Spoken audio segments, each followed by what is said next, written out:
So Hilda, where is home for you right now? Home is anywhere where there's the sky, it's the roof.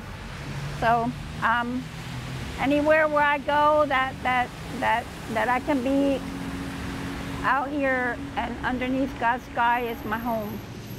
Walk down West Chestnut Street in Lancaster to where it meets Queen Street, and you'll likely meet Hilda and others who are living homeless.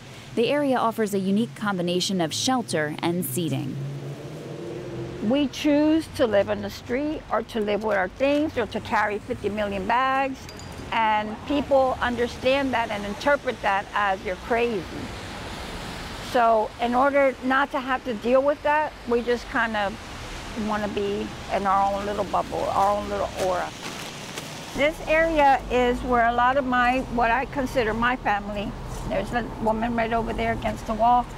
I consider them my family because a lot of them have problems like me, where their family doesn't understand them, where they have issues that they really can't help, or they can't even explain themselves.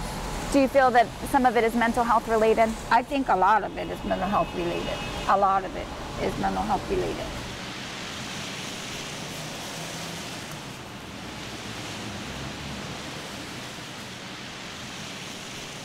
Hilda, tell me about your mental health diagnosis. I've been diagnosed with bipolar disorder. I have OCPD, obsessive compulsive personality disorder. I have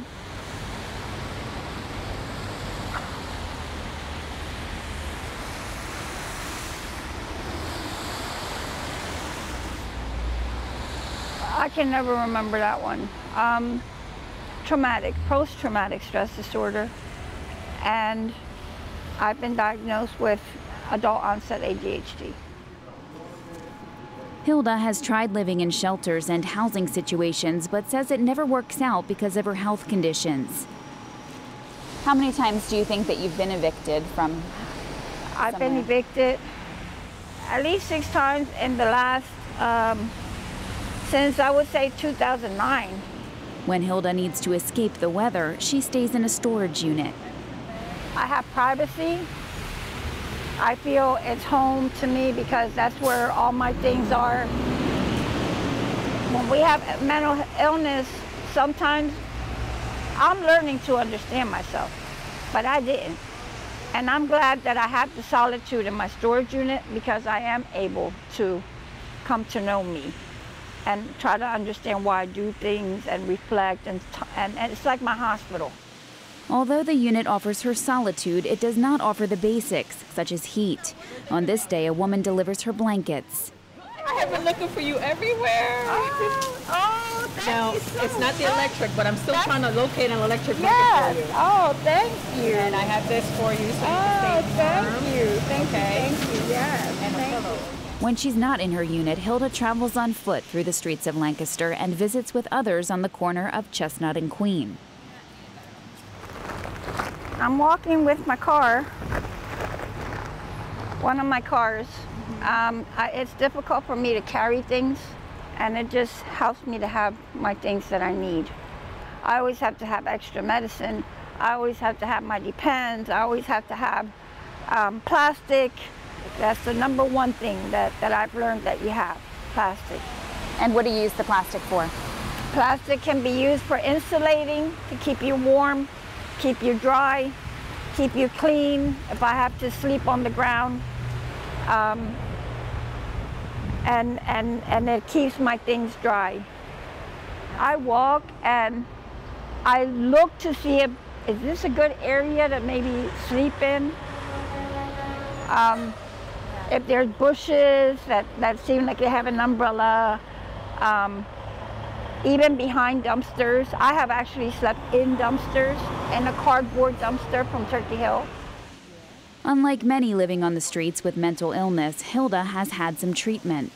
I've gotten a hold of the first one that surfaced in my life, which was the OCPD, obsessive compulsive. I used to pull my hair. I had something called trichotillomania, and that immobilized me. That really, really immobilized me. I would just go into transit. That was how I coped. That was my coping mechanism. And now for years now, for about 5 years now, I've been able to deal with that. I have medication. I take my medicine.